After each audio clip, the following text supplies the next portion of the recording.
ఉగాది తర్వాత శని సంచారంలో మార్పు వల్ల 12 రాసుల్లో 3 రాసుల వాళ్ళకి సంవత్సరం మొత్తం విశేషమైన రాజయోగం పట్టబోతోంది. ఆ 3 రాసుల్లో మొట్టమొదటి రాశి మకర రాశి.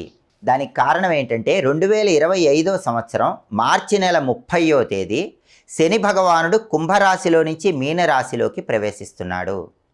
మకర రాశి నుంచి లెక్కబెట్టినప్పుడు మకరం, కుంభం, మీనం. శని సంచారంలో మార్పు జరిగిన మీనరాశి 3వ రాశి అవుతుంది. అంటే మకర రాశి వాళ్ళకి ఉగాది తర్వాత శని భగవానుడు తృతీయంలో 3వ స్థానంలో సంచారం చేస్తున్నాడు. ఇది విశేషమైన రాజయోగాన్ని కలిగిస్తుంది.